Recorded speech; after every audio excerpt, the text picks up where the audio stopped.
Lauren, talk about how there is the underlying principles of some that when they see black advancement coming out of slavery, Reconstruction era, that they never lose the feeling of white supremacy, that we are supposed to be in charge. And that's the underlying feeling that led to what happened in Wilmington. And some of us feeling that in a less violent way, it has happened in modern times, in our times, where you had a Barack Obama as president, black making advancement, and saw that a lot of the reaction was Donald Trump and a backlash, or even Donald Trump and a backlash to Kamala Harris.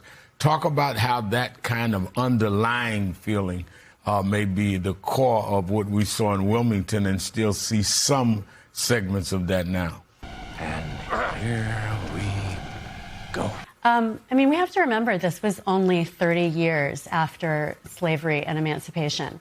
These people should have been celebrated for what they've done, what they had done. It was a huge achievement.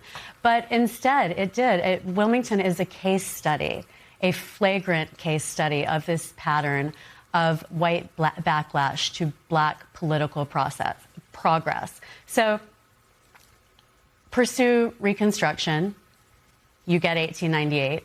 Pursue desegregation, you're met with massive resistance. Elect a black president, endure a white nationalist one who claims that his predecessor was not a citizen. I think it's very important to keep in mind that white supremacy is not a blip. It's not a regression. It's a through line of our nation's history. And what Wilmington and the story of 1898 demonstrates is that white supremacists will continue to take what they think is theirs until the costs outweigh the spoils. I think it's very important to keep in mind both the Department of Homeland Security and the FBI have designated white supremacy as the most persistent and lethal terrorist threat in America. So absolutely, this is living history. The story is not over. And I think the origins of many of our current crises are here, can be seen in our own violent past.